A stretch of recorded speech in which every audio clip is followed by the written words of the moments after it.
నిత్యం రోగులతో కిటకిటలాడే కావలి ఏరియా ప్రభుత్వ వైద్యశాలకి మారునాయుధాలతో వచ్చి భయకంపితులను చేస్తూ తమపై దాడి చేయకపోతే ఆత్మరక్షణ కోసం అడ్డుకోవడం తప్ప అంటూ బోగోలు మండలం ఏనుగులబావి పంచాయతీ కోలదిన్న గ్రామ బాధితులు ప్రశ్నించారు.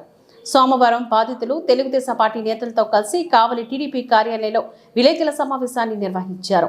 ఈ సందర్భంగా బాధితులు టీడీపీ నేతలు మాట్లాడుతూ గ్రామంలోని వైసీపీ నాయకులు టీడీపీ ఫ్లెక్సీకి అడ్డుగా వైసీపీ ఫ్లెక్సీలు ఏర్పాట్లు చేశారని దాన్ని వారించినందుకు గాను గ్రామంలో మాపై దాడికి పాల్పడ్డారంటూ తెలిపారు.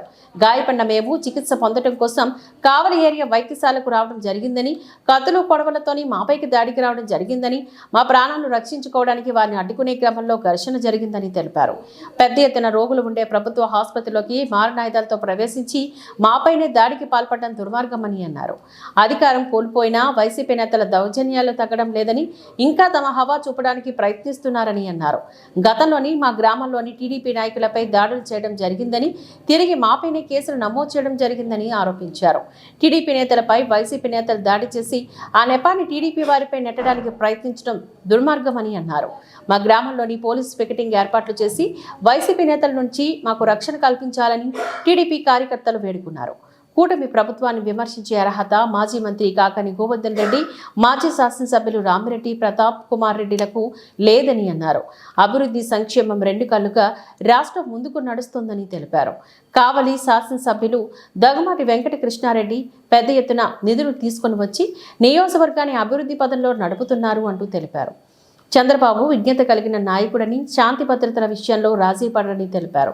ప్రశాంత కావలి నియోజకవర్గంలో చిచ్చు రేపొద్దని, మీ అరాచకాలను సాగనివ్వమని తెలిపారు.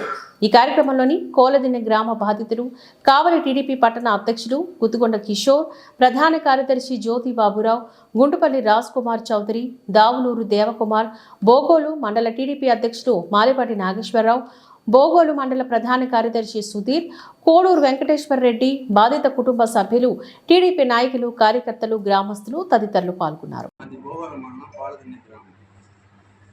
మా ఊర్లో పాత గుడి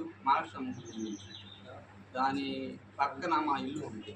మా ఇంటి పక్కన మా స్థలం ఉంటే గ్రామస్తులందరూ వచ్చి ఈ స్థలము మాలశ్రమ గుడికి ఇవ్వండి, జానం కట్టుకోవాలని అడిగారు.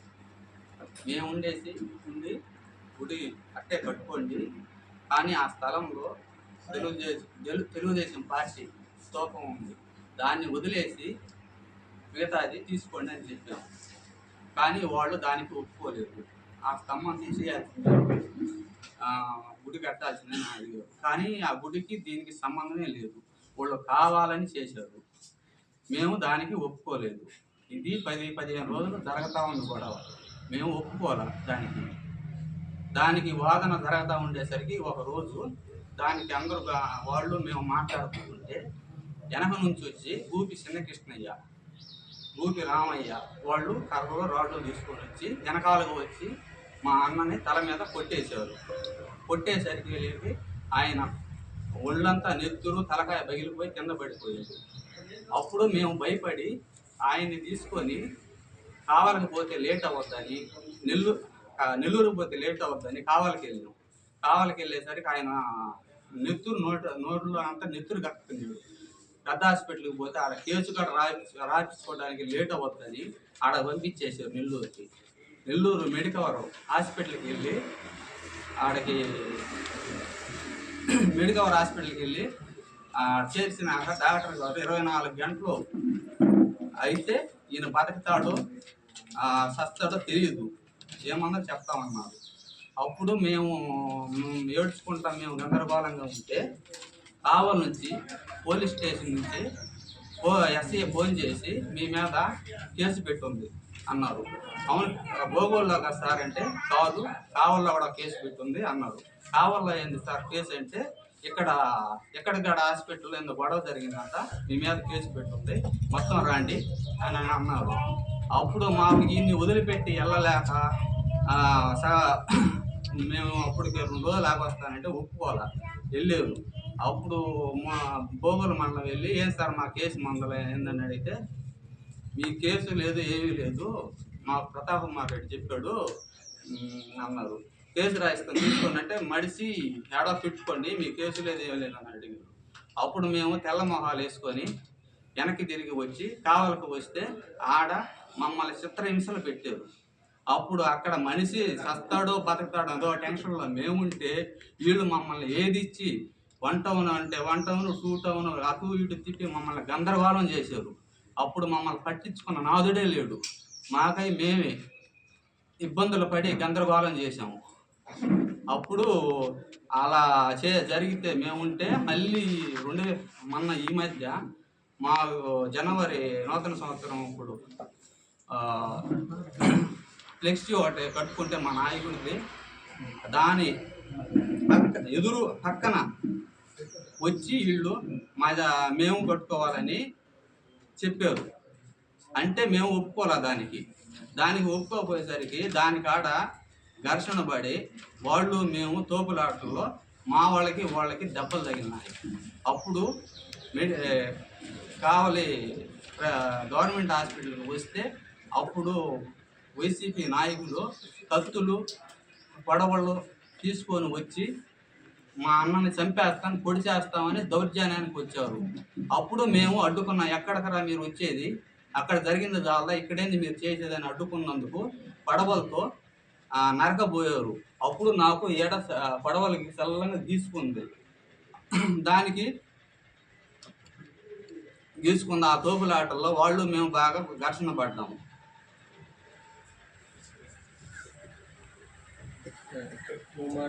ఒంటేరు వాళ్ళ కుటుంబాలని టార్గెట్ చేసుకొని పార్టీకి అండదండగా ఉండాలని చెప్పి టార్గెట్ చేసుకుని వాళ్ళని వేధించడం మొదలుపెట్టారు.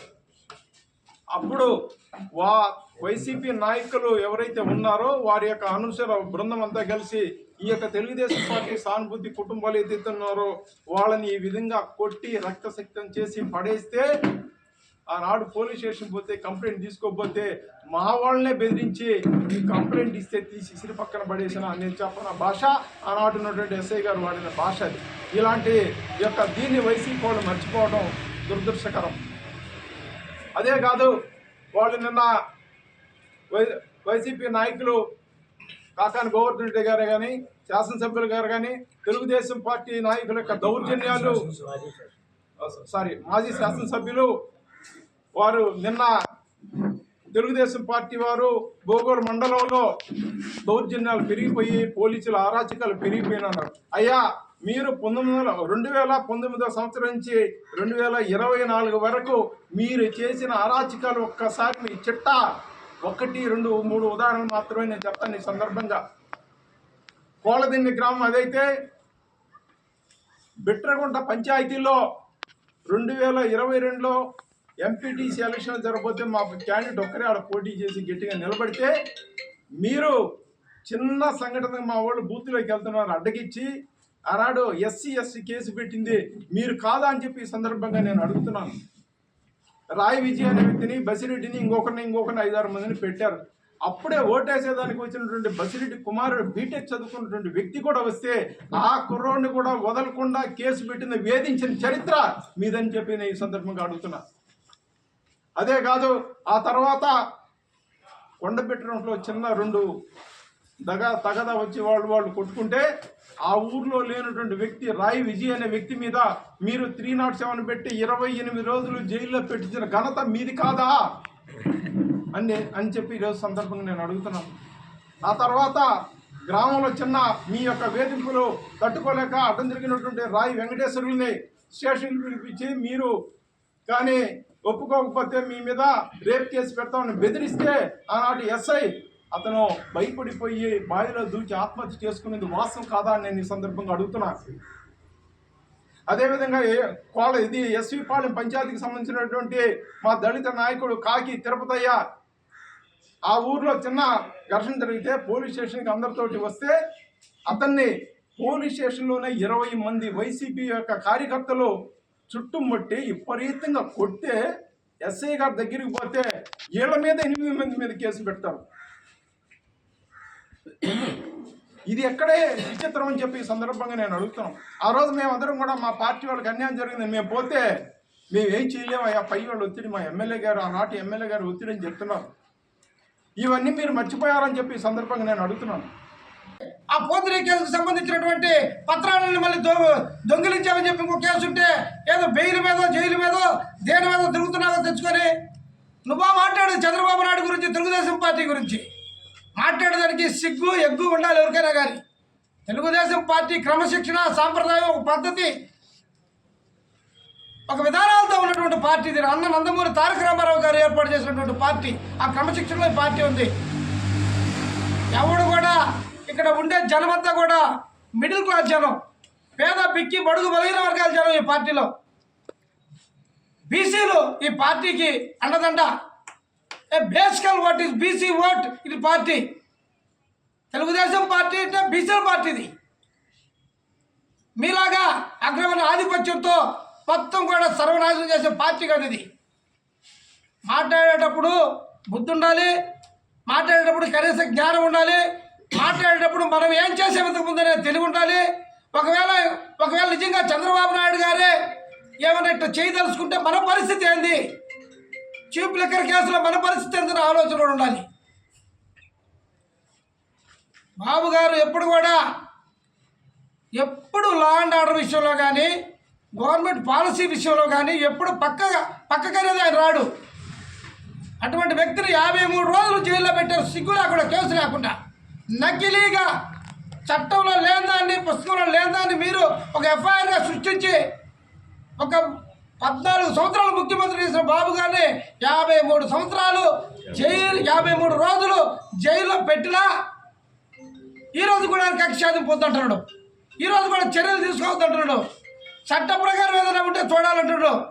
ఎంతమంది ఇళ్ల మీద మీరు దాడి చేశారు తెలుగుదేశం పార్టీ ఇళ్ల మీద?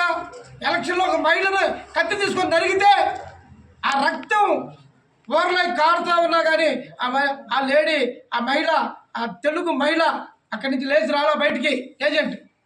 అటువంటి చరిత్ర మీది. దాన్ని ఎదిరించి ప్రాణాలైనా అర్పించి రాష్ట్రాన్ని కాపాడాలనుకోవాలన్న చరిత్ర తెలుగుదేశం పార్టీది, చంద్రబాబు నాయుడు గారిది, ఈ కార్యకర్తలని తెలియజేస్తూ, ఈ కోడదిని గ్రామంలో ఇది మా పట్టణానికి చాలా దగ్గర, కోతవేట దూరంలో ఉంటుంది. వాళ్ళకి ఎప్పుడు కూడా తెలుగుదేశం పార్టీ పరంగా అండగా ఉంటాం. పోలీసులు కూడా మేము తెలియపరుస్తున్నాం, పాత కేసులన్నీ కూడా రీఓపెన్ చేయాలి. వాళ్ళ మీద ఎప్పుడైతే కేసు ఎందుకు కట్టలేదో దాని మీద కూడా దాన్ని ఎంక్వైరీ చేయించి ఆ కేసు కట్టాలి. ఆ కేసు కట్టించేదాకా తెలుగుదేశం పార్టీ వైపున మేము పనిచేస్తాం. అలాగే వాళ్ళకి అన్ని విధాలుగా అండగా ఉంటాం.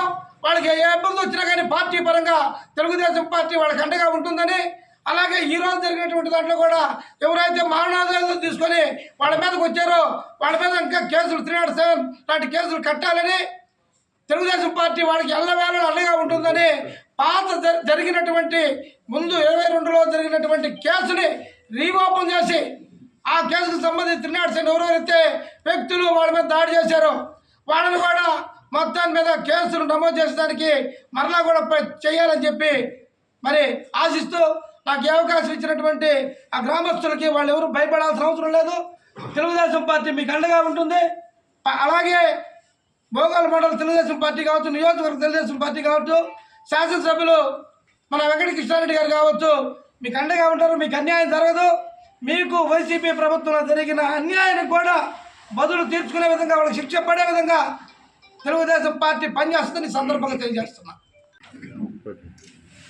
అందరికీ నమస్కారం. మొన్న జరిగినటువంటి పోలజన సంఘటనలో తెలుగుదేశం పార్టీ సానుభూతుల్ని కొట్టి మళ్ళీ ఏడుకొచ్చి ఇద్దరు సత్యహరిశ్చంద్రులు మాట్లాడుతూ ఉన్నారు. కావల్లో ఒక ఆయనేమో దుగ్గిరాల కరుణాకరం చంపినాడు ఒక ఆయన, సర్వేపల్లిలో నారాయణ చంపినాడు ఒక ఆయన. వీళ్ళిద్దరూ కూడా కనీసం ఒక ప్రోగ్రాం చేస్తుంటే కూడా వాళ్ళు చనిపోయిన తర్వాత కావలికి లోకేష్ బాబుని రానిలేదు, మరి టీడీపీ నాయకులు రానిలా, ఎక్కడ ఉన్న అక్కడ పోలీసు కట్టడి చేశారు. నిన్నటి రోజున మిమ్మల్ని మేము ఎక్కడ అడ్డుకోలేదు, పోలీసులు ఎక్కడ అడ్డుకోలేదు, మీ ప్రెస్ మీట్లు అడ్డుకోలేదు, మీరు వచ్చారు మాట్లాడుకొని పోయారు. తెలుగుదేశం పార్టీ అంటే ఇది. కావలి ఎమ్మెల్యేగా గెలిచిన దగ్గుమాటి కృష్ణారెడ్డి గారు మొదటి రోజు నుంచే తన మార్కును అభివృద్ధి వైపు ప్రయాణం చేస్తూ ఉన్నారు.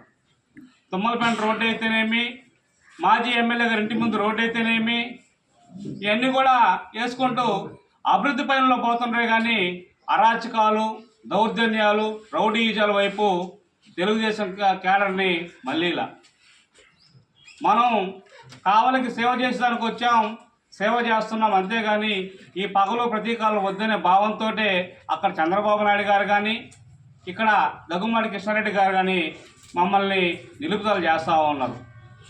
ఇదే అరాచకం ఇదే కొనసాగితే తొందరలోనే తగిన గుణపాఠం చెప్తామని కూడా తెలియజేస్తా ఉన్నాం. ఇంకో సందర్భంలో కానీ, కోలగిరిలో కానీ, మరి కావలి నియోజకవర్గంలో కానీ ఇటువంటి పరిస్థితులు కానీ తెలుగుదేశం పార్టీ కార్యకర్తల మీద చెయ్యబడినా కూడా మాజీ ఎమ్మెల్యేకి మరి మాజీ మంత్రి కాకాని గోవర్ధన్ రెడ్డికి కృష్ణారెడ్డి దెబ్బెట్టడంతో చూపిస్తారని చెప్పి తెలియజేస్తాం. 164 సీట్లు భారీ మెజార్టీతో కూటమి ప్రభుత్వాన్ని గెలిపించడం జరిగింది. ఈ సందర్భంగా మన కావలి నియోజకవర్గం శాసనసభ్యులుగా కృష్ణారెడ్డి గారు భారీ మెజార్టీతో గెలవడం జరిగింది. ఆ రోజు నుంచి ఈ రోజు వరకు కూడా మేము కక్ష తీర్చుకోవాలనో, పాత కక్షల్ని గుర్తుకు తెచ్చుకొని వారి మీద మేము పగ తీర్చుకోవాలనో మేము ఏ రోజు కూడా అనుకోలేదు. మా నాయకుడు కృష్ణారెడ్డి గారు ఏ రోజు కూడా మమ్మల్ని ప్రోత్సహించలేదు. తెలుగుదేశం పార్టీ అభివృద్ధికి, సంక్షేమానికి పెద్దపీట వేస్తూ ప్రజలందరికీ మనం అండగా నిలబడాలి.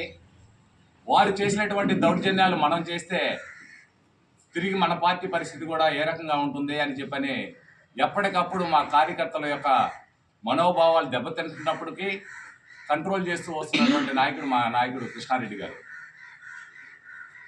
ఈ రోజున పోలీసు వ్యవస్థ చట్టం తన పని తాను చేసుకుపోతున్నట్టుగా పోలీసు వారు వారి యొక్క డ్యూటీలో విధి నిర్వహణలో ఉన్నారు. వారి మీద ఎటువంటి ఒత్తిడి అధికార పార్టీ నుంచి లేదు. గత 5 సంవత్సరాల కాలంలో మీరు అధికారంలో ఉన్నప్పుడు పోలీసు వ్యవస్థ మీ ఇంటి ముందు జీ హుజూర్ అంటూ మీకు సలాములు కొట్టుకుంటూ, మీరు చెప్పిన వారి మీద కేసులు పెట్టుకుంటూ, మీరు చెప్పినటువంటి వారికి దండ అందిస్తూ, మీరు చేస్తున్నట్టు అవినీతికి అండదండలు అందిస్తూ చేసినటువంటి విషయం కావలి పట్టణ ప్రజలందరికీ, కావలి నియోజకవర్గ ప్రజలందరికీ, రాష్ట్ర ప్రజలందరికీ కూడా తెలుసు. అందుకనే 31,000 పై మెజార్టీ ఇచ్చినటువంటి కావలి నియోజకవర్గ ప్రజలందరికీ ఈ రోజున ధన్యవాదాలు తెలియజేసుకుంటున్నాం. ఒక నియంత పరిపాలన నుంచి, ఒక నియంత దగ్గర నుంచి రాష్ట్రాన్ని కాపాడుకున్నాం. అదేవిధంగా కావలి నియోజకవర్గాన్ని కాపాడుకున్నాం. ఈ రోజున కావలి నియోజకవర్గంలో అభివృద్ధి పరుగులు పెడుతుంది. ఈ అభివృద్ధిని చూసి తట్టుకోలేక అవాకులు చవాకులు పేలుతున్నారు. ఈ రోజు జరిగినటువంటి దాడికి మూల కారణాలు ఎత్తుక్కోండి. మా మీద తిరిగి దాడి జరిగింది. ఈరోజు అధికారంలో ఉన్నా కూడా మా మీద కేసులు పెడుతున్నారు. ఈరోజు మేము అధికారంలో ఉన్నా కూడా ఇటువంటి పోలీసు వారికి స్వేచ్ఛ, ఈ రోజున ఉన్నటువంటి స్వేచ్ఛ ఆ రోజున కనుక మీరు ఇచ్చినట్లయితే, ఆ రోజున మీరు మారణాయుధాలతో దాడి చేసి ఒక వ్యక్తిని చంపబోయే ఉండేవారు కాదు. ఒక చిన్న ఫ్లెక్సీ నూతన సంవత్సర సందర్భంగా మా నాయకుడు దగ్గుమాటి వెంకటకృష్ణారెడ్డి గారి ఫ్లెక్స్ పెట్టుకోవడం జరిగింది. గ్రామ ప్రజలు, తెలుగుదేశం పార్టీ సానుభూతి పరులైతేనేమి, గ్రామ ప్రజలైతేనేమి అక్కడ కావాలని గొడవలు పెట్టుకోవాలనే ఉద్దేశంతో, ప్రశాంతంగా ఉండకూడదు, ఈ కావలి నియోజకవర్గం గొడవలు సృష్టించాలనే ఒక దురుద్దేశంతోనే అక్కడ వైఎస్ఆర్సీపీ ఫ్లెక్స్ని ఏర్పాటు చేయడం కోసం దౌర్జన్యం చేశారు. అక్కడ దాన్ని అడ్డుకోవడానికి అది గోవాల మండలం పాలదిన్నె గ్రామం. మా ఊర్లో పాత గుడి మహాలక్ష్మి గుడి ఉంది.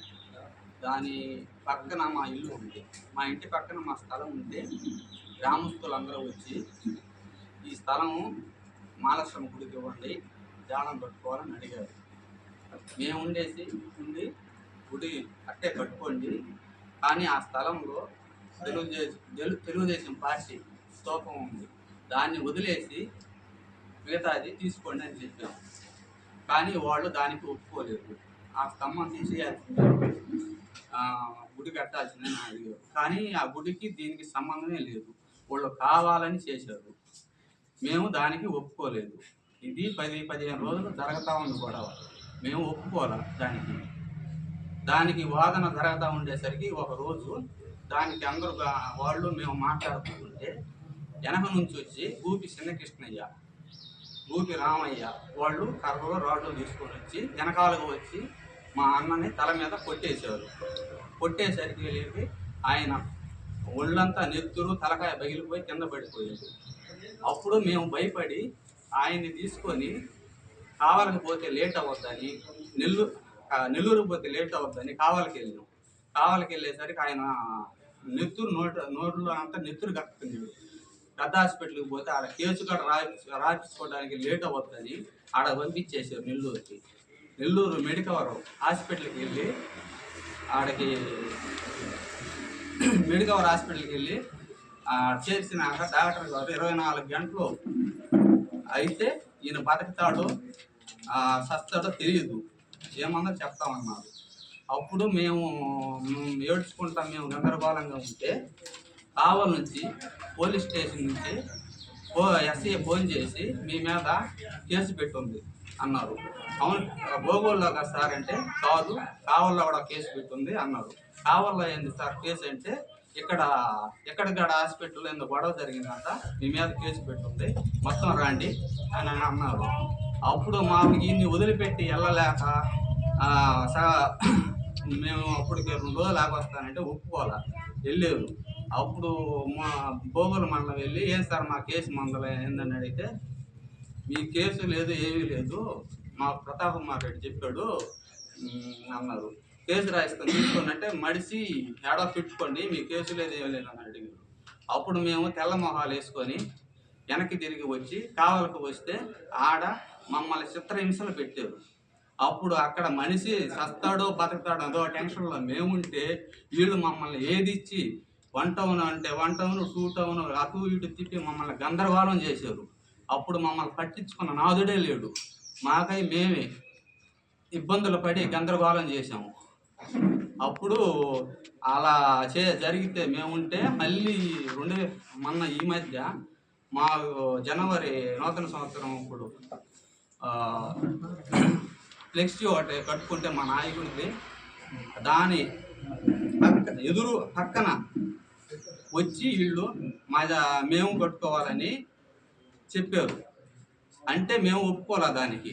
దానికి ఒప్పుకోపోయేసరికి దానికాడ ఘర్షణ పడి వాళ్ళు మేము తోపులాటల్లో మా వాళ్ళకి దెబ్బలు తగిలినాయి. అప్పుడు కావలి గవర్నమెంట్ హాస్పిటల్కి వస్తే అప్పుడు వైసీపీ నాయకులు కత్తులు పొడవళ్ళు తీసుకొని వచ్చి మా అన్నని చంపేస్తాను పొడి చేస్తామని దౌర్జన్యానికి వచ్చారు. అప్పుడు మేము అడ్డుకున్నాం, ఎక్కడికరా మీరు వచ్చేది, అక్కడ జరిగింది చాలా ఇక్కడేంది మీరు చేసేదని అడ్డుకున్నందుకు పడవలతో నరకబోయారు. అప్పుడు నాకు పడవలకి చల్లంగా తీసుకుంది, దానికి గీసుకుంది. ఆ తోపులాటల్లో వాళ్ళు మేము బాగా ఘర్షణ పడ్డాము.